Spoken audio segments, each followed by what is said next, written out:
This episode of Idle Thumbs is brought to you by Squarespace, the fastest, easiest, most user-friendly, compatible, and responsive way to make your very own professional website, portfolio, blog, or online store.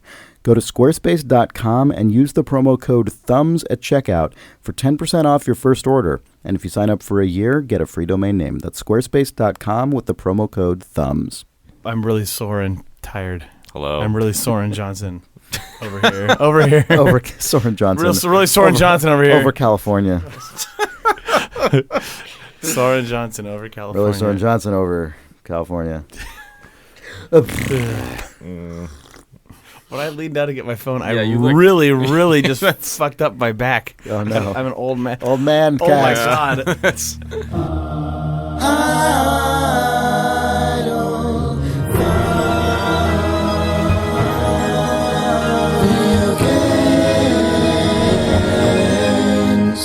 Somehow, it's September 8th, 2016. This is Idle Thumbs 280. I'm Chris Remo. I'm Nick Brecken. I'm Jake Rodkin. Wow, 280. I know, isn't that weird? It's a lot of them. 280 Idle Thumbs podcasts, plus probably like a couple dozen weird GDC episodes and news blasts. And garbage. Yeah, we're probably over 300 episodes. In fact, I think a few weeks ago we passed 300 total episodes. Not that matters. 280 real episodes. On this real episode, Nick has been playing a lot of Battlefield 1, and we'll talk about that. But first, Jake and I went to PAX. Someone did not go to PAX. Nope. Someone ditched out on that cool Idle Thumbs party. Yep. That was actually a really good event. That turned out way. Yeah. The turnout was. I mean, I this is always true, but the turnout was way better than I expected it. Every time we ever do any kind of live Idle Thumbs anything, I always have this like nagging fear that we're gonna show up and and the bar people are gonna be like, where's all the people? We reserved these rooms for you. Instead, the bar people were like, you did not tell us there'd be this many people. Yeah. We had a custom filled all available space. Yeah, we filled wow. and we had a lovely menu of custom drinks, which were in such high demand that the bar ran out of supplies to make most of them. Yeah, it was very good. Spaff organized most of it, so a huge thanks to Spaff. Totally took point on that. He actually brought two unreleased games, one of which I didn't get a chance to play, but one is a game, Arena Gods? a game called Arena Gods. Yeah. Oh yeah, that's right. Did you play much Arena Gods? I played several rounds. It was awesome. Spaff described it as like a top-down Nidhogg. Yeah. And that's actually a really good... I didn't quite know what that meant when he said it, but after you play it, it's quite clear. So it's a 4-player game, top-down, just like one screen, arena thing, and you just run around with, a controller, and you can pick up various bladed weapons, and like with Nidhogg, you can swing them or throw them, and so it's just 4 people running around, 1 hit, 1 kill, last player standing wins the round, and it's got hilarious shit. Like there are portals on the center of the edges of the screen that you can run to and pop out the other side, but weapons will just loop around the screen no matter where they're thrown. So you end up with crazy like swords just going top to bottom in like just the outrageous video game way where it's like, oh fuck, live sword just wrecking everyone. And it's just a really fun, really quick multiplayer game of a type that seemed like it was really big and kind of in the zeitgeist for a couple years. A few years ago, but it's sort of fallen off a little bit. So yeah, it was really fun to play one true. of these that was like new and felt really crisp and fun. Yeah, it having 4 players in it added a dynamic. I mean, that it was not in Nidhogg, or I mean, I guess that's in like Samurai Gun or this was top down, which is interesting because Samurai Gun is side scrolling, Nidhogg is side scrolling. This looks like a single room from Gauntlet or something like that. Yeah. But you still get the crazy scenarios where there's only 2 guys left standing, and then at the last second they both try to throw their swords at each other and kill each other, and there's a draw. Like, yep. I don't know. We did. We had like exact draws. Because it's super good. I was trying to find the developer. And it's by a small studio named Supertype, and I'm not sure what they have done before or after, but they are the guys making Arena Gods. Cool. Yep. Yeah, Nice. so that was fun. And then the event was just a blast. It was at the Dilla Room in Seattle, and it was we had the back room, and then we had like the extra secret back room, which is a really great like dark wood paneled strange basement. Yeah, like luxurious zone with its own bar and stuff. It was really fun. Cool. So people were kind of milling in between those two. We'll probably try and do that. I would think we'll probably try and do that again in future years and just give the bar a little more heads up about the number of people to expect. But it was really fun. So thanks to everyone who came out. We met a ton of Thumbs readers, and it was really cool. Everyone was really awesome. Yeah, both at that and the Firewatch booth. Honestly, speaking of the Firewatch booth, I think, Chris, both you and I had less of a chance to look around PAX than we would have expected because when you're at PAX as an exhibitor, your life is forfeit. Right. That's true. You do get that hour before everybody shows up. I didn't theoretically you could walk around. But maybe, I mean, I don't know. We were just getting our booth ready, and then like the other people who were there early often use that to come by and buy stuff. So it's like right. That's true. It is the shirt trading hour. Yeah. Yeah. I had big plans to like go check out Rick and Morty Simulator and go check out the new thing from Runic, and I totally bombed out on all of my PAX desires, except I did get a chance to play the demo of Thimbleweed Park, which is Ron Gilbert's new adventure game. Have we talked about Thimbleweed Park on the podcast at all? I feel like we've given it very little conversation. Ron Gilbert, who is most easily known for the creative lead on the Monkey Island games, on the first two Monkey Islands, on Maniac Mansion, or as I've discovered through this year's PAX, as we've become old people, he's also well known as one of the founders of Humongous Entertainment, which made the Putt Putt games and Pajama Sam and Freddy Fish. Yeah, we encountered multiple people this weekend who had not played Ron Gilbert's LucasArts adventure games. Like, Freddy Fish, Putt Putt. Oh man, it's We're just Monkey Island is met with like a glassed over stare, but like, what the Putt Putt guy is making? Like, anyway, it's really good, really good.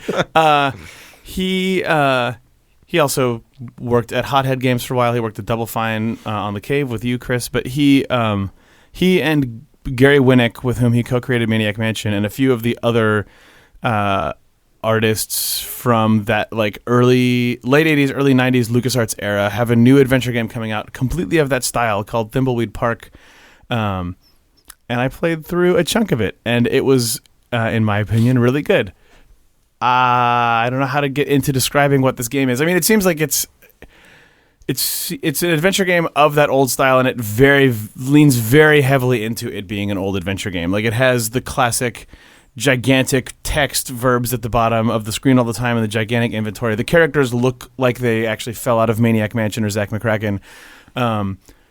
But the tone of it is very different than anything that LucasArts did at that time, and it just is the thing that I think keeps it feeling very fresh. Like, the game is, it seems kind of X-Files and Twin Peaks influenced, but not, it's not in the way that a lot of modern things that are X-Files and Twin Peaks influenced are. Like, it's not just heavy on long synth drones and establishing shots. It's more just about being in an odd place that feels strangely full of menace, even though nothing specific is happening. And X-Files itself sort of eventually turned into the way that like the modern version of that more is, right? When X-Files had started running pretty long, eventually it leaned so hard into its like lore, and everything is like constant conspiracies and this and that. But like classic X-Files is like, these are basically two people in essentially a normal world doing essentially a normal job, but there's like this weird twist to it. Yeah. And that's like my favorite. Everything can feel sort of new and creepy and slightly threatening, but at the same time there's plenty of room for the characters themselves who inhabit the space to be full of quirk and lighthearted references, but not in a way that just makes it feel like a joke. Right. Like a farcical game. And it's a thing that this is almost cheesy to say, but I haven't felt this blend of the sort of underlying mood versus the way the characters work since maybe the early Monkey Island games, or if not literally since then. It feels very clearly of the sort of mindset and team that were able to pull that off in the early Monkey Island games. And it's also cool that it's set unlike Monkey Island games, but like Maniac Mansion and Zach McCracken, and Zach McCracken, set in basically like the real world. Yeah, which is something that is shockingly rare in games where there isn't like a super high concept thing added on top, like and you're fighting a war in the real world, or you have crazy powers in the real world, or the other common modern variant of that is that it's a very stark and minimalist sort of artsy retrospective look on real life. Yeah. Whereas this is just like it's real life, but it's just Kentucky Route Zero, or like what the real Texas. What was that game? Anyway, whatever. Or Gone Home or Firewatch or whatever. Mm-hmm. This is the very. Right. Sure. Yeah. This is very much like. It's ostensibly a real place. Thimbleweed Park is a town, and these are all real people, but the world that they are in is just a weird one. Right. The thing that I was actually struck the most by in Thimbleweed Park is a thing that you hear a lot of old, like 90s and earlier era game designers talk about, which is just content is cheap when it's lo-fi. And that's not often applied to adventure games these days, I don't think, because there aren't that many traditional adventure games. Like in Broken Age, there's a lot of content, but that content was incredibly expensive. Well, you know what's funny is that totally actually applied to Firewatch. It did. Because content, in a lot of cases, was literally just like a few more voice lines. Yes, but in Thimbleweed Park, content is cheap, seems to be the case in the most classic of all ways, where like I had been following the marketing for this game as a Monkey Island fan and a Ron Gilbert fan, and so much of it focused initially on the two investigator protagonists that seemed to be kind of Mulder and Scully-esque characters. And then they've slowly revealed that there are more and more characters, but their PAX demo throws you for a total loop where you start off by playing as those investigators investigating a body found in a creek, which seems to be the sort of precipitating event. And then you go into the local diner to start investigating, and you playing as the male investigator whose name I can't remember. You can flip between characters like you can in Maniac Mansion or Day of the Tentacle. But you on his arc of the demo, you go and talk to the like teen behind the counter at the diner, and she about this murder that's happened, and she says, "You should probably go investigate that weird clown who lives in the circus. He's just totally weird, and this weird thing happened to him like 5 years ago." And then the screen just does a wavy wipe, and you're just playing as the clown, and then suddenly you're preparing to go on stage, and really there's a weird adventure game puzzle that results in you getting cursed by a gypsy, so you can't take your makeup off, and you're stuck like that forever. Then it fades back, and she's like, "Yeah, I mean, that guy's pretty weird, and that happened to him." And then at some point, his profile then showed up grayed out in my list of characters. So I was like, okay, just at a later point, you're also just going to be playing as that clown. That's really cool. That's a great introduction. Yeah, like, that. But that just being a weird throwaway to. Here's 5 backgrounds and a complete puzzle chain and a story from a flashback of this clown. It painted a good picture for the scope of this game that they're able to build by it being all 320 by 200 pixel art backgrounds. Right. Also, they look really good. The backgrounds are all being drawn by the guy who did the original background layouts and paintings for Loom, and I think also worked on Monkey Island 1. Nice.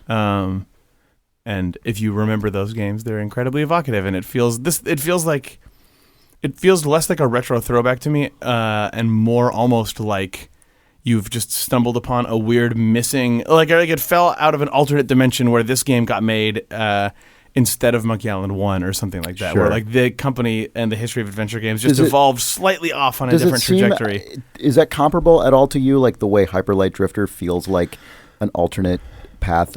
Hyper Light Drifter feels so much more informed by modern aesthetics to me. Okay. Like it has like that Disaster Piece soundtrack. Right. Okay. And everything's got that sort of angular indie comic, like feels like it's post-modern indie cartoons look, whereas Thimbleweed Park has some modern color palettes, and also you can tell that while the puzzles are difficult, they're frustrating in a slightly more modern way. Like you can tell that they've been playtesting the hell out of this game, and they're not just winging it with what seems impossible and what isn't. Right. That's good. But and it's obviously informed by the fact that Twin Peaks and the X-Files have had a chance to steep in popular culture. Like this game would not have been made. Have existed. Yes, this game would not exist in the 90s because the sort of cultural touchstones that it's hitting on are obviously were made after those games. That's weird to think about. Yes, but part in some weird way, though, because of all of that, it comes around to feeling surprisingly fresh. Oh, also, it has like every background has like 15 layers of parallaxing, and like there's pixel art reflections and stuff that just none of that stuff would be in the old games and contribute a lot to the mood. But it feels like a previous. Like this is I don't mean this is an insulting thing to this team, but it does feel like a previous generation of game designers. Like these guys were in the zeitgeist heavily in the early 90s. Right. Coming back and doing a thing which is what a lot of people are doing. Man, I'm describing a thing that a lot of people are doing, like a lot of Kickstarter type stuff. Mm-hmm. Something about this just felt very fresh to me when I was playing it, and I think it is that. Well, that's definitely not the case with some of that Kickstarter stuff, so I'm glad to hear that. I think part of it must be that this is not one that's been completely mined to death, right? Like, it's not as though there's been just a ton of professionally made early, like, LucasArts Sierra-style graphic adventures coming back. I mean, the console games of that era have been much more heavily mined for nostalgia. That's true, and I also think that these guys are doing a thing that a lot of the returning from the 90s teams aren't doing, which is they're mining fresh themes and fresh tones and fresh settings. They weren't like... What we were known for is Monkey Island, so we're bringing we're bringing out Pirate McSteel stuff, a wacky game about, or like we were known for Wing Commander, so we're bringing you Star Citizen. Like, you're just literally changing... Well, sort of. Star Citizen is a okay, that's what that started. Star Citizen started as that. It did start as that. And then, who can say where it really started? Now it's just a universe unto itself. Yeah, okay, but maybe. Eventually we don't really know what it is. We will all be living inside Star Citizen as it grows to encompass more and more of reality. Thimbleweed Park will be just a component of Star Citizen eventually. On some planet, you'll land on a planet and go up to a computer, and it'll be on there. And then some guy's like, oh, Thimbleweed Park, I played this as a kid. Ron Gilbert made it. Right. It was a Kickstarter. Ron Gilbert. Yeah. Also, I don't know. Just that the way that Ron Gilbert is able to handle just the thing that was so striking about the early Monkey Island games was being inside these technically static adventure game backgrounds and just clicking on characters to talk to them, but feeling somehow like in your bones that there is stuff going on behind the scenes in this game. Yeah. And it was cool to be playing Thimbleweed Park and have that experience coming out of basically literally the same technology as Monkey Island. Like that was the thing that I think was the most surprising, is that it feels like even if it's never going to hit the highs that those games did, like Monkey Island 1 and 2 are two of my favorite games of all time, it feels very much like a new work from that same creative team, obviously minus Tim Schafer and Dave Grossman, but a lot of those same guys that actually is managing to like reach back into the past and touch on some of those things that I think a lot of people have tried to emulate, but no one has hit. And even in this PAX demo, it hit that a little bit, and that was like that was the thing that was really shocking and made it feel fresh. Yeah, that's really cool. Yeah. I didn't play Thimbleweed Park because I didn't want to play it on the show floor environment. And because I don't know, whatever. You're gonna wait for the full game. I'm really excited about that game, and I already know I want to play it. So I'm like, okay. But I'm glad you did, because it was good. I'm really glad we got to talk about it. But a thing I did play, which was right next to it, was a game called Burly Men at Sea, which I'm not going to talk about at great length because I don't think it's like the nature of the game means that it's a fairly like straightforward thing, but really clever and unique. So this is a game that I suppose you could describe as an adventure game. Like, I think the developers do. Okay, it is barely that. Like, honestly, if I were to describe this, I would describe it as an interactive children's storybook. That is what I would call this game. Wow, slam. No, I mean, it's like, it actually, I've never felt this before, but playing this game legitimately felt like paging through like an actual children's book, like a children's illustrated book, and just like reading a story to a child who's like enraptured by it and like is watching the pictures as you're reading it, because you control these three characters, and the way that the game is portrayed is in this flat illustrated style, and it's always framed. It's always framed in like a cropped circle in the middle of the screen with just like white outside of the circle. So it really looks like someone has like composed a very carefully constructed image on your screen, even though the stuff inside that circle is actually like a video game that's running. And the way you move is by dragging the screen to the right or left. And what happens when you do that is the circle actually like opens into a cylinder and like paints itself further to the right or left, whichever direction you're. So it's as though that circular frame is actually growing to include more screen. So it looks like the illustration itself is just taking on a wider format. Like you're then opening up a 2-page spread. Exactly. In the book, it's like the circle is on a single page, and then you imagine if it's a wide oval that contains a longer version of the scene that takes 2 pages, right? Or it's like a weird unfolding novelty book or something. And the reason I say I'm like hesitant to really call it an adventure game is because you're not really solving things or having interactive conversations. You're kind of just clicking through, as far as I can tell anyway, you're essentially just clicking through a predetermined sequence of events. And you can walk left or right and like do a thing before you do another thing. But it's essentially like everyone's going to do the same stuff, at least in the portion of it that's in the demo. I don't know if that changes, but it seems like since that's what they're showing in the demo, that must essentially be what the game is like. And the reason I think it's really cool is because I like seeing stuff like this that feels like a new usage of just the video game format, you know? So like this seems like something that a parent could play with their kid and the kid wouldn't be losing anything by either not, like if the kid isn't the one interacting with it, they're not going to be missing out on like the substance of the gameplay or something. Like it just feels like a cool thing you could share in a way that would be complete. You're picturing a world where there's a kid who wants to play Burly Men at sea every night before going to bed. Yeah, exactly. That's exactly what I mean. Totally. And it was just charming and well illustrated. And you know, I'm really glad. Well, I mean, I'm not glad they could have done this and it would have possibly also been good. But it's nice that they didn't feel the need to put in all the stuff that an adventure game would typically have, because it seems like, it's like there should totally be room for just this little interactive picture book thing in the world. I just thought it was nice. And again, just very stylish and well put together, good music, looked really good. Cool. Yeah. Sweet. So Burly Men at Sea. Nice. Nick Brecken. Well, while you guys were at PAX playing charming adventure games, I was at home with the real gamers earning ranks. I played Battlefield 1, which is the first Battlefield. In Europe, it's called the Great Battlefield. Right? Yeah, exactly. God, what if it was? Yeah. What if it was? This is a World War I game, for clarification. Yeah, right, yeah. A great war game, if you will. Battlefield 1, the Great War Game. Oh, man. All these better names, but also worse names. True. Yeah. Did you like it? Yeah. You know, I approach these games now with a lot of hesitance in my old age of 31. One, because... I don't know. They're just all... Wait, when's your birthday? I thought you were 31? Yeah. 1984. December 1984. Oh, December. Yeah. Right. Yeah. Okay. I was like, it's already been your birthday this year because we had that bear. But the bear happened this year because I sent it to you in December, but we didn't do it until like early this year. Sorry. Anyway, the bear persisted. Continue in your old age. My old age, my memory's going, as you see. Right.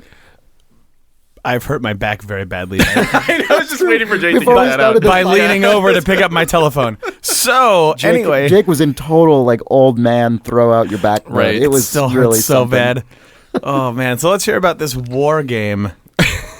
Anyway, old men. What's the latest world? Well, I bent down to pick up my gun, and then my character, like, fell over into the trench, and then I never moved after that. And you were shot. Yeah. You died. No, I shot myself. For desertion. I approach these games with a lot of hesitance. One because I feel like I'm eventually just going to be so bad at them that they're just no longer enjoyable at all. Have you played a lot of Battlefield?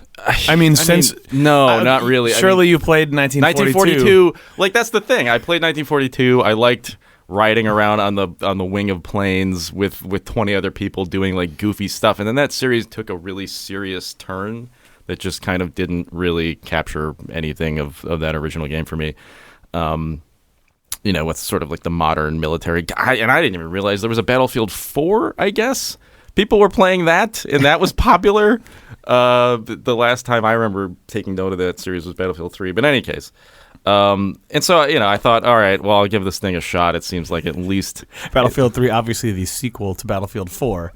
Right? Yeah. So I didn't know if I would enjoy it as sort of just a game experience at all. It's fine. It's good. The fact that they brought it back in era, I think, has helped the gameplay a lot because I've seen a lot of people say that, which was surprising to me, but I'm glad to see it. I kind of figured that I would at least give them a little leeway to get away from like shoulder-mounted missiles that would just instantly kill you and shit like that, and like just the ballistics that any one human is allowed to have are less outrageous. Right. I mean, in a video game, they are less outrageous. I did see a GIF of two guys riding a horse with a flamethrower. Well, that's what I wanted. Oh man, that's okay though. That's what I want from this stupid series. I'm not saying I don't want it. Don't get me wrong. And I'm not saying that it's inaccurate to World War I because I believe that's what my great grandpa did when he fought in the war. They had horses accurate to World War I. Flamethrowers, they had them. So who's to say that there wasn't some sort of elite ops crew?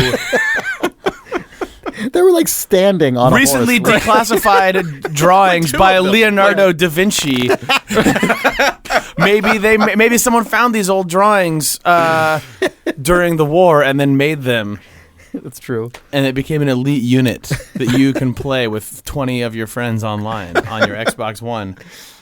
Yeah. We honor the troops and are great artisans of Western culture. Yeah.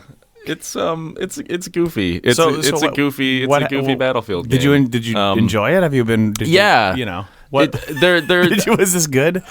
No. I mean, it's like it's. I mean, there's the sort of crazy modern Battlefield stuff, which is still like, as somebody who hasn't played one of these games in a while, it's nuts. Like every building is like perfectly destroyable in the sense that you can like blow like a tiny chunk out of this thing. Everything reacts physically the way that it should, which is, to me, like, having not, again, like, played any of these sorts of shooters in a while, it's like, oh my God, like, this is insane. But then beyond that, like, they've done some really just sort of funny kind of cute stuff. Like, it's World War I, so there's mustard gas and things like this. But everybody has like a adorable. Yeah, it's horrible things that were terrible in real life. Chris said adorable. Oh, adorable. Yeah. Adorable. Anyway, talk about this mustard gas feature. Well, you always have a gas mask that you Horrible can just slap Adorable on. sounds like a kid's TV show or something, or like a kid's book. Like Dora the Explorer. Horrible. Yeah, Horrible Adorable was when Horrible Dora, Tim Burton, executive producer of this Disney tween. Yeah, exactly. Thing. Yes. Yeah. Yes. Yeah. Mm-hmm. Yeah. Anyway, whatever. The game is whatever. So I was playing this game. The other reason that I approach these games with a lot of hesitance is that I know at some point somebody's going to open their mouth on team chat or whatever, and I'm going to hate everything. Wait, what were you saying about gas masks and stuff? Oh, well, they've just done some... There are some actually like interesting mechanics. Like everybody has a gas mask on them at all times, and so you can just slap it on, and then when you put it on, it gives you like a first-person, like super... high detailed view of like inside of a gas mask, which then limits your like ability to shoot. And so you kind of have to. There are things in this game like that. Just like a lot of trade-off. That seems pretty cool. There are a lot of interesting trade-offs that they've built into this game. It's really cool. Like the bombers, for instance, like. And now, if you haven't played a Battlefield game in a while, and I played some of the Star Wars Battlefront game, which this game borrows a lot of the UI and kind of modern streamlining that game had, which is really nice because it's very easy to get into now. And like one of the things that also borrows is that you can spawn on top of a lot of different people in your group as opposed to just spawning at like your base.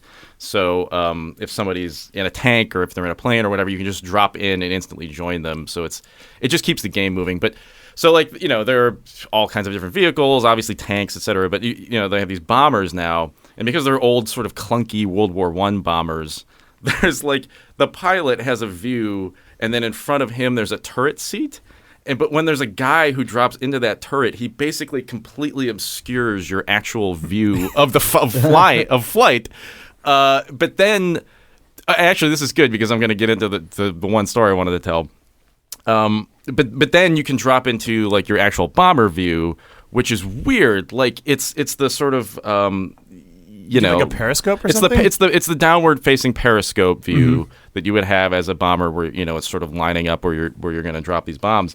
But then it's interesting because it's sort of when you're diving, you can actually see the carriage of the plane appear because the view is kind of slightly off like it's not straight down, and so you can actually sort of kind of fly while you're looking through this view and just never leave that view. It's bizarre. Anyway, it's hard to describe. You'd have to kind of see a video of it or something, but.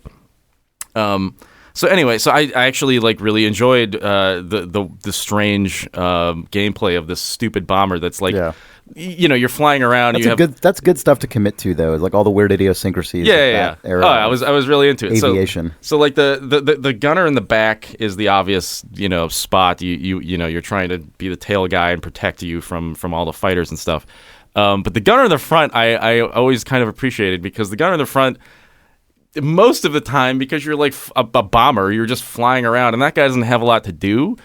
And so I was like flying bombers a lot and getting kind of good at it. And I was like, well, I feel kind of bad for this guy because everybody fills every seat in every vehicle in these games. The vehicle is where you want to be. It's a joke. to pretend that that's not the case. Like in the original 1942, I can remember people just like, you would run to a tank, and if you couldn't find a tank, then you would just like stop moving until a tank spawned, and then you would get in it because that's just the fun thing to do. But anyway, so everybody fills all the seats. So there's always a guy in the front of this stupid bomber. And so I was like, well, I feel bad for this guy. This thing, it's like this slowly turning floppy bomber.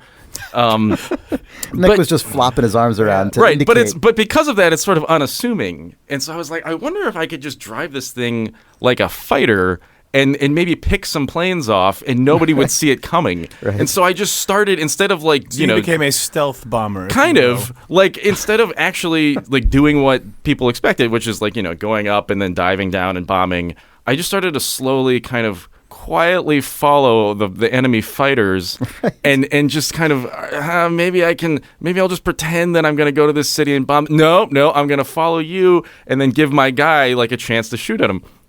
And it actually started to work. I was like, oh man, like we shot down a fighter, we shot down another fighter. It was amazing. And then, so nobody had been talking on TeamSpeak at all. Nobody talks in chat, of course, because it's just whatever. Nobody does that anymore. And I realized that the guy in front was actually doing really well. He was like shooting down all these guys, and we were just flying forever. Like you can also repair. You just have this unspoken partnership. We have this weird unspoken partnership that's occurring. And when you're flying I guess actually when you're driving anything in this game, there's a repair mechanic, which is also really interesting because as long as you're not being hit, you can hold a button down and it will slowly repair you. So we were flying for like probably 10 minutes without ever dying, which in this game is like a long time. And finally this guy pipes up and he's like, hey, Nick. And I'm like, oh my God, this guy's talking to me in chat. This is weird. In voice chat? No. Just in the actual typing chat. Right.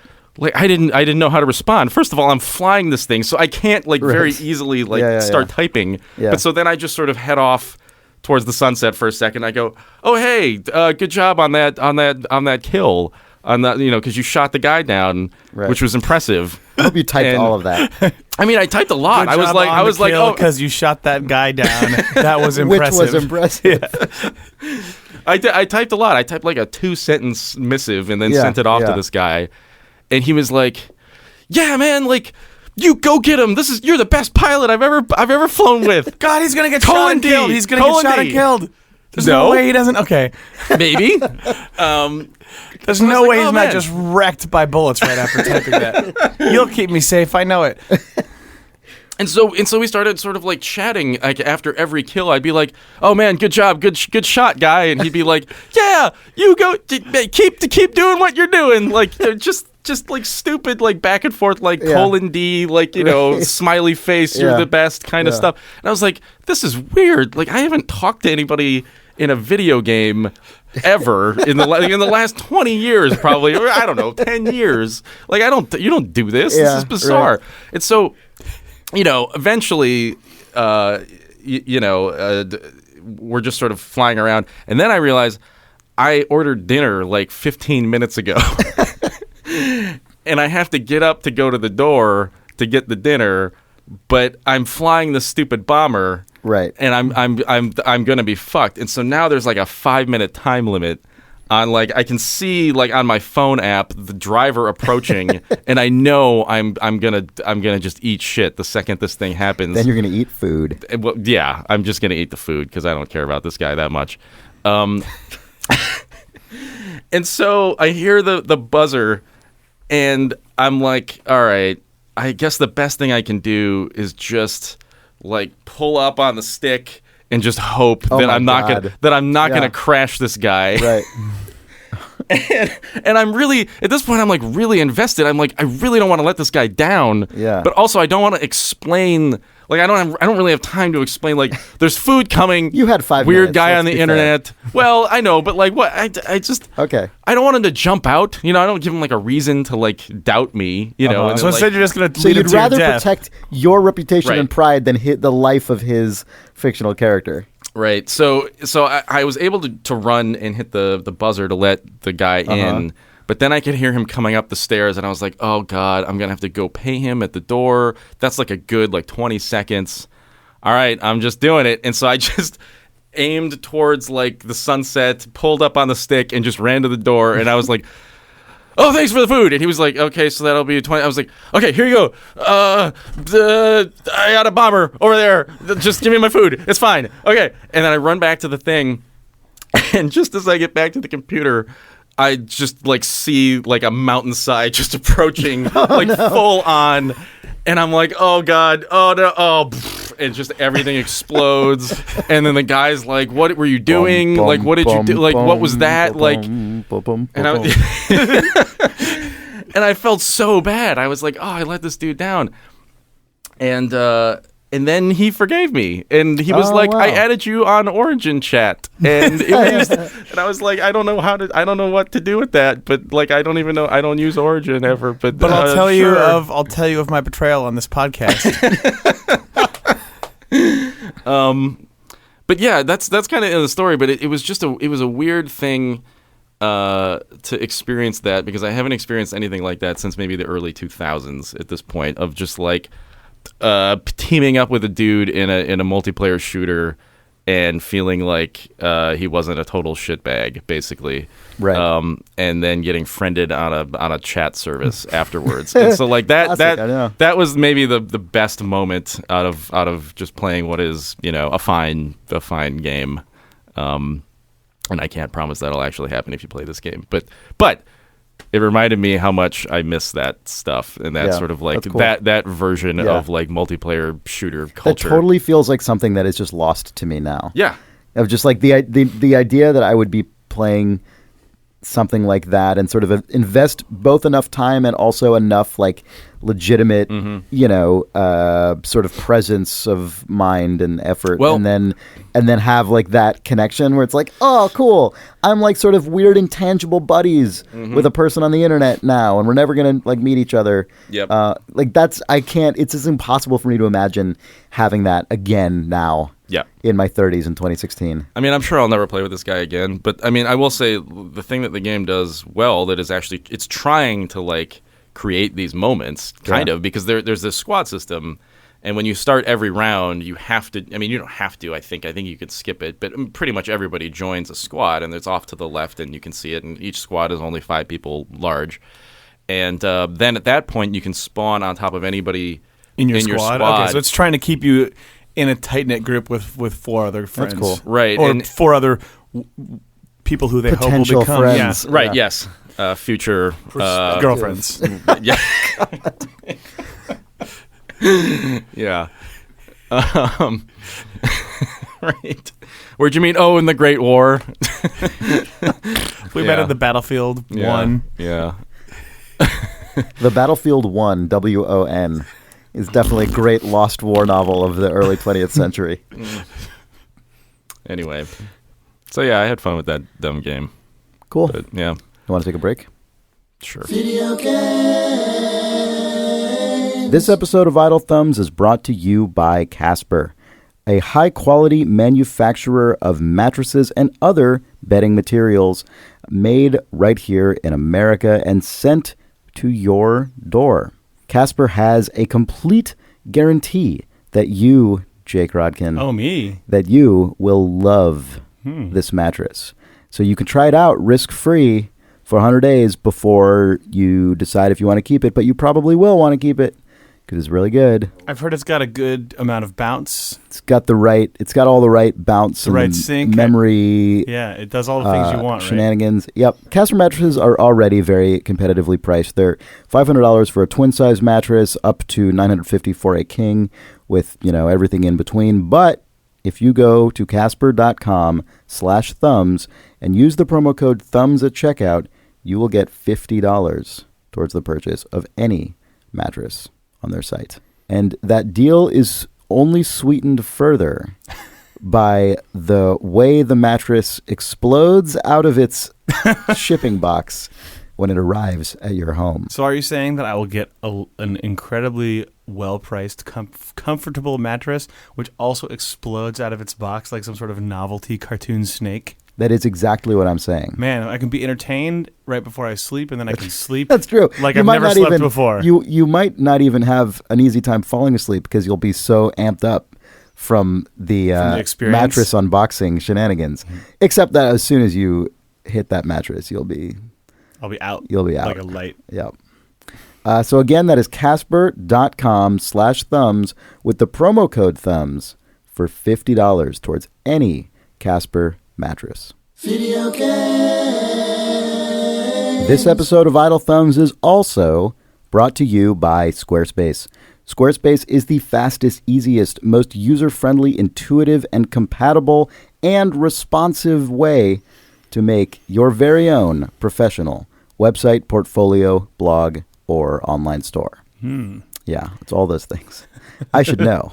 So we got a tweet from Twitter user Emperor Web Runner, who says, "Thanks to the Idle Thumbs Squarespace code for helping me set up giantrobot.club to host my comics from now on.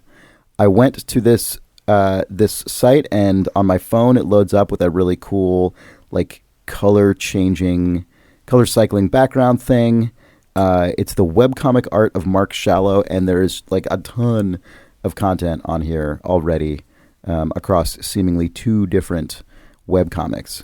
So this Idle Thumbs reader and prolific webcomic artiste set up this website, giantrobot.club, with the Idle Thumbs Squarespace code. It works great on my phone. I bet, Jake, it would work well on my desktop computer as well. I'm sure it would. Yeah. I'm sure it would. Yep. You can browse through them. It's just exactly what you want. So if that's exactly what you want, also, you go to squarespace.com, use the promo code thumbs when you're ready to check out for 10% off. But before you do that, you can get your entire site set up without needing to put in any of your payment information or whatever. If you sign up for a year, you get that domain name. It's everything you need. It's squarespace.com with the promo code thumbs. Video game. Yeah, pod.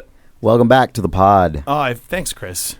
I haven't really played a lot of video games since we recorded because we've been at PAX, and that's just the reason. We've been out of town. But I did, when I was, I noticed the other day, I haven't seen anyone mention this anywhere on the internet, but I opened up the App Store on my iPhone to just update normal apps, and right on the front page at the top in a featured slot was Lumines, the Mizuguchi designed PSP game from a decade ago or more.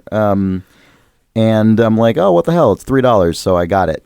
And it's just Lumines. It's just there on your phone. Nice. Yeah, it's cool. It's weird playing it again because I know it so well. We talked about still. this on Idle Thumbs. I feel like way back. This feels like probably like the first few episodes. The 1-2 combo of Luminous and Meteos feels like it was just like our lives were destroyed by those games for a while there. Uh-huh. Yeah, I played probably, I don't know, 100 hours of Meteos. Yeah. I mean, I played that game so much on the DS. Lumines I didn't play quite as much simply because I didn't have a PSP ever really. I think Lumines eventually came to PS3. PS. It came to PS3. Yeah. Oh, it came to PS3. These are both PS3 games to me. I played like the first. Meteos was on interesting. PS3? Oh yeah.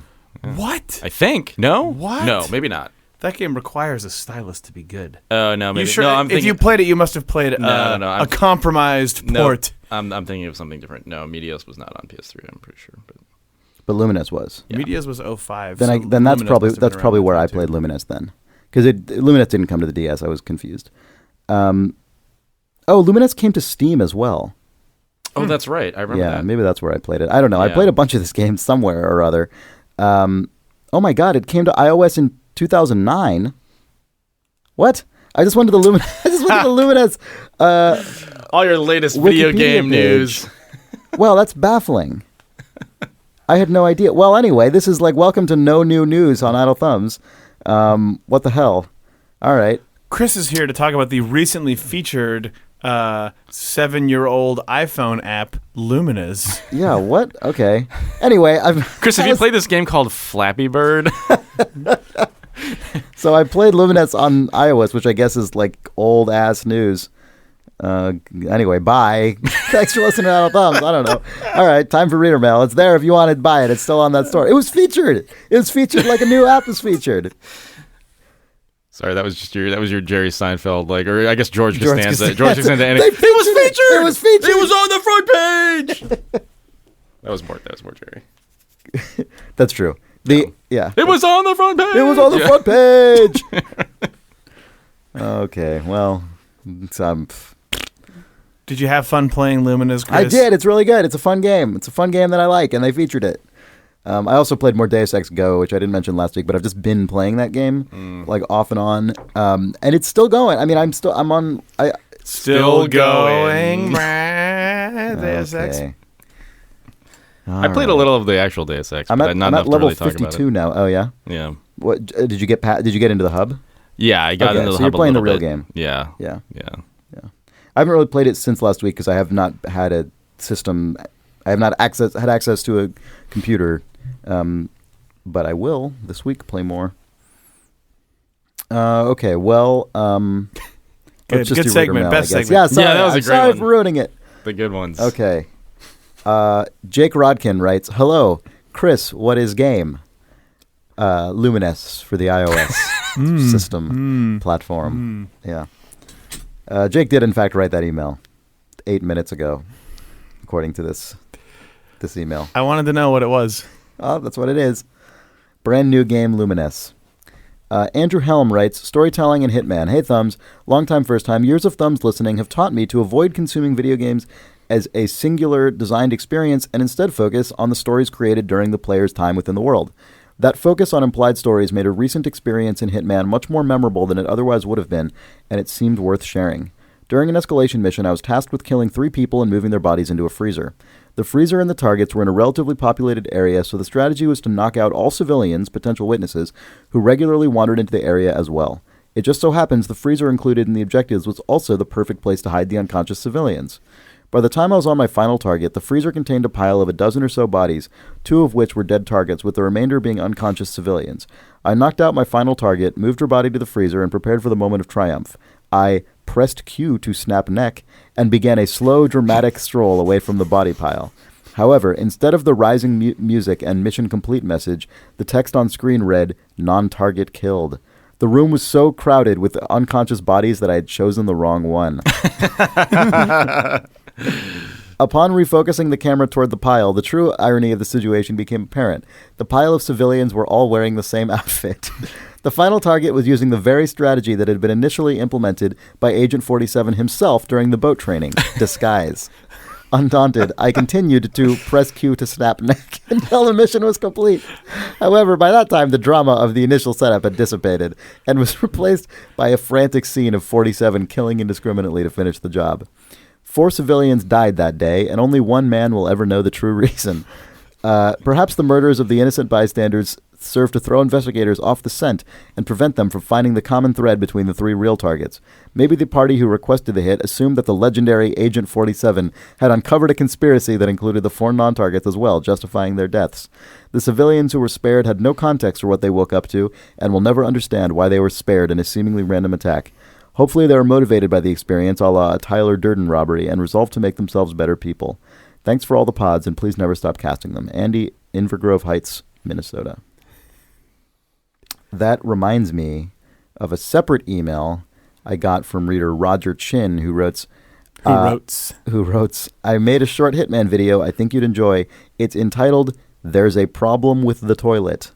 So if you search, I'm not going to, I don't want to, this is a very good video, and I'm not going to explain what happens in it. I'm just saying you should seek out on YouTube the video, There's a Problem with the Toilet. Maybe include the words Hitman in there, or the word Hitman. I guess. I mean, it's not in the, I don't think it's in the video, so I don't know if that's going to help. Yeah. Oh, okay. Well, you might need to sift through other... Yeah. That's true. If you search for this verbatim in quotes, there's a problem with the toilet. Yeah. You should find it, and it's quite good. The reveal is good. Okay, so let's find some more emails, shall we? AJ Small writes, I've been doing a more recent playthrough of Tomb Raider Definitive Edition while catching up on your podcasts. During a particularly intense moment, I was lining up a bow shot and out to fire when, out of nowhere, Lara Croft switched to a pistol and caused me to alert everyone in the area. Unclear why, it was then I realized that the voice commands were still on, and the Kinect was picking up idle thumbs talking in the background. Instead of turning it off, I turned you guys up and have been enjoying the pause menu randomly appearing, weapons switching out, camera angles changing during cinematics. It has added a delightful random element that improves the game. Cheers. Yeah, good. That's very good. Man, you could have like podcasts play Kinect. You could there might be some way to encourage a particular, like there might be games that pause this recording until you see the following on your screen, and then press play, and then watch as we complete a video game for you. The most amazing version of that would be to somehow embed it into normal discussion with like where there's certain keywords that you're like lacing into the discussion. But they would all have to begin with Kinect, though, right? So that's where your sort of sentence would have to end with Kinect and then begin with a command. Really? Well, were we in the episode actually talking about Kinect? I don't know. Don't you have to say Kinect pause? Like, don't you have to give it a command? I feel like you have to say Kinect pause, then you have to say down, down, and then you've got to say Kinect pause. Well, Kinect is an actual what word. What if you said Kinect pause, What if this conversation was secretly coding how to complete a level in Tomb Raider? And then you say Kinect left stick up. I don't even know what you fucking say. Switch weapon. Xbox turn off. Weapon? I guess is that really Kinect, the brand name, is a homophone for connect, the actual word. Oh, that's true. So you're right, you could have a podcast in which we're just talking about connecting frequently. things. Some game where we're talking about maybe like an elaborate puzzle game where things are connected and move in various directions and do various things. Where you like connect, shut down. Is it Kinect or is it Xbox? Do you say Xbox or Kinect? Oh, maybe you say Xbox. Maybe you say Suckbox. Oh. That's true. Maybe you do. Oh, I've confirmed, by the way, that if you, in quotes in Google, put there's a problem with the toilet, you get one result, and it is that video. Okay. There you go. Good. All right. Surprising. Mike. Xbox. Mike Devin writes. Xbox. That's true. He does. He doesn't. He writes. Xbox. Hi, thumbs. I've been meaning to. I wonder if there's like a Xbox. Jesus Christ! What? I'm just trying to inject a little Xbox. Xbox what? Inject some whimsy into the reader's Xbox experience. Xbox experience. Life. That's what Xbox stands for. Experience. You just said Xbox stands, so now I'm afraid of what that's going to trigger. Xbox speak. Speak. Speak. Xbox feel. That classic Xbox feel. Why do I exist? Xbox, turn it off. The Xbox says aloud. Please stop playing podcasts. Your Xbox gains sentience, then immediately says Xbox turn off forever. Anyway, someone wrote a reader mail. Yeah. Mike Deven did, and writes, "Hi, Thumbs. I've been meaning to write you since that series of episodes when you discussed Anno heavily, as well as other city and transportation management sims. This has been one of my favorite genres. In those episodes, you discussed Roller Coaster Tycoon quite a bit, and all this recent talk of coaster builders reminded me to the email. Sometime in the mid to late 90s, probably 97, I was digging in the game bargain bin at a KB Toys in my local mall. It was full of cheap solitaire packs and no-name platformers, but I stumbled upon a game that sounded right up my alley, Transport Tycoon Deluxe, for $5. I ended up adoring this game, which is essentially a transport company simulator. It was made by Chris Sawyer, the same guy who did Roller Coaster Tycoon, and features his familiar 2D isometric graphics. Fun fact, Chris Sawyer basically wrote all of those games in assembly code himself, despite higher-level languages being available. I sunk more hours into this game than any other I've played. I was still starting up MS-DOS into the early 2000s just so I could play this game. I still remember the DOS command was TDDLX. Eventually, it wouldn't run on newer versions of Windows after DOS wasn't really DOS anymore. There was an official sequel in 2004 called Locomotion. I was in college and still remember driving to the Best Buy to get it on release day. It was a huge disappointment. Changes were made to the construction UI that made it almost unusable, and I barely played it. A couple of years back, I was feeling those pangs of nostalgia and wanted to see if the original was available on GOG or something similar.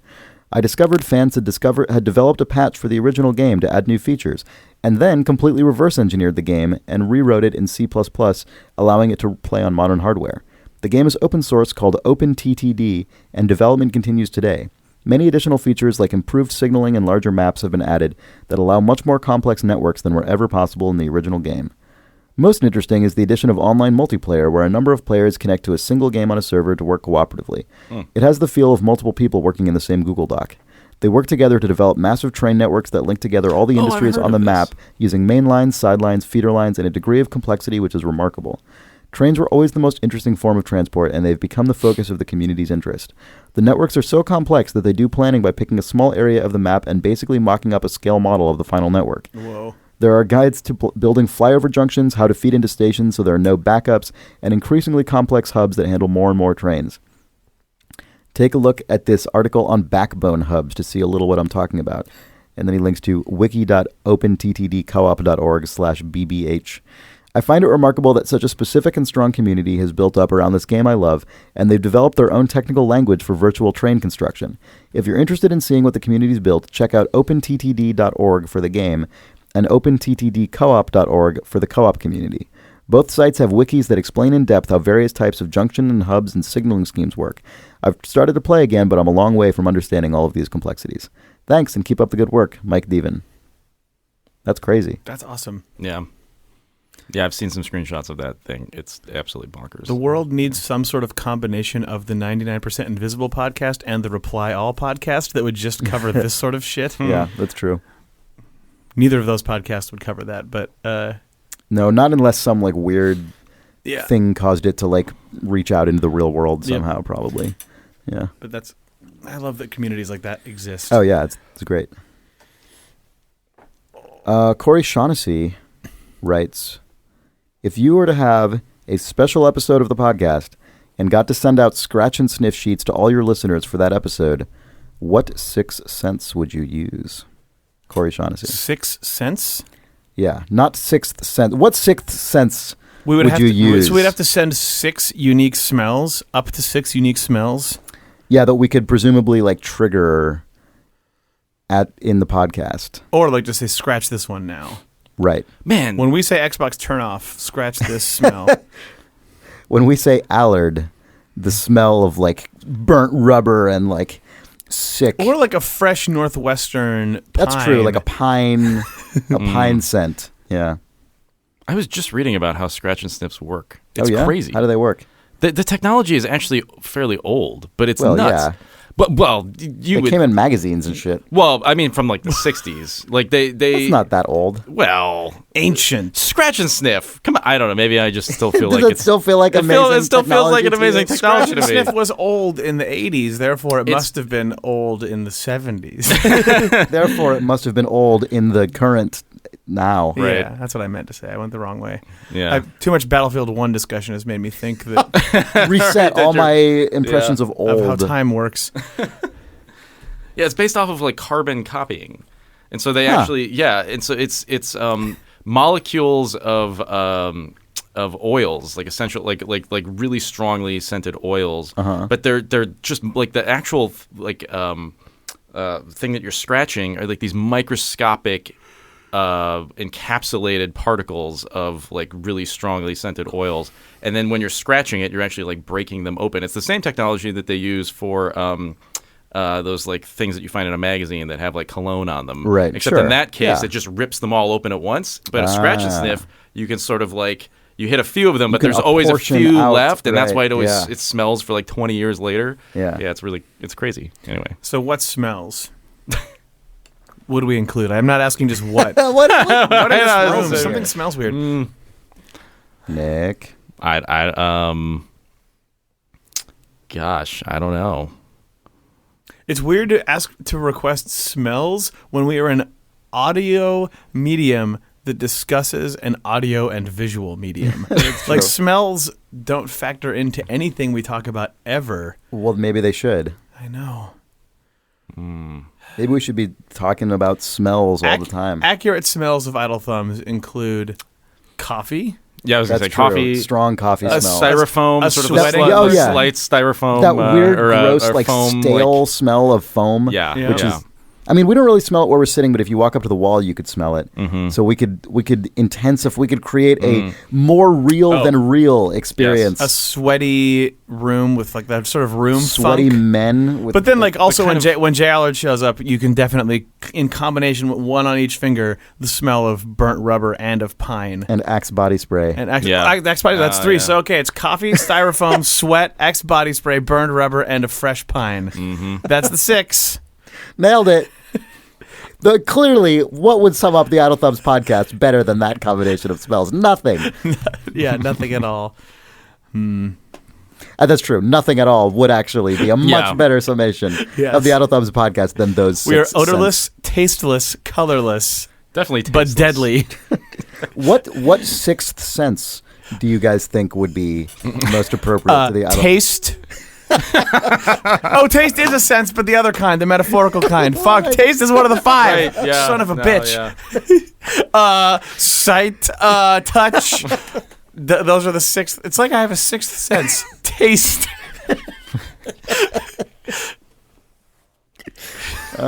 Okay.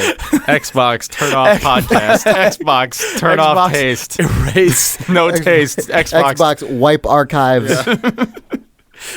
Delete memory tape. Man, wouldn't it be great if we had like just a reel-to-reel in here of all 10 years, all like 8 years so the of thing Idle that we should Thumbs? start looking for on eBay is genuinely one of those huge stacked computers with a reel-to-reel that we could just run in this fucking shitty shelf that we don't use for anything. Put a reel-to-reel back there. Then we're talking about this room. Man, then we'd have a good scent. That thing would definitely create some kind of scent. Yeah. Film has a scent for sure. Yes. Or I guess magnetic tape. Yeah. It's all the same. You know when they first made credit cards, they originally credit cards were just like plastic or like plastic or whatever it was with just embossed numbers, and when you used it, people had to like write it down in a ledger and then look it up later. Yeah, that's why. Yeah, and when original credit card swiping was them putting it in the machine and making an imprint of the numbers that stuck out of the card. Right. But when they were like, this sucks, this is like a horrible method. When they just like went into a room and like tried to figure out how to like make a better credit card, and they came up with the magnetic tape thing, and they literally just like cut with scissors, like cut tape out of cassette tapes and glued it to the credit card, and that was how they first made the magnetic strips on credit cards. Good. This is a nice little like how things work podcast embedded in our that's true. Xbox podcast. If you ever wanted to know about scratch and sniffs or credit card, stay tuned for our new 99% Invisible or Reply All style podcast about just garbage. Yeah. All right, well, or don't. Thanks for listening to Idle Thumbs. Nick Brecken's got to go, so we're wrapping this up. You can write us more email about whatever. Questions at idlethumbs.net. You can follow us on Twitter at IdleThumbs. You can find our website at idlethumbs.net. It's got all the stuff on there. Facebook at facebook.com/IdleThumbs. Nick's been streaming a lot of Planet Coaster on Twitch. I don't know if you're planning on continuing that, Nick. Mm-hmm. That's at twitch.tv/IdleThumbs. He's been uploading those in chunks to our YouTube channel, youtube.com/IdleVideos. You going to continue with that, too? It's all updated. Oh, it's all updated. Okay. Yeah. There's 4 parts, I think, right now? 5 now. 5 now. Oh, wow. Okay. So all 5 parts on YouTube. More streaming to come at twitch.tv/IdleThumbs. If you like it, tell a friend about the streaming or the podcast or whatever.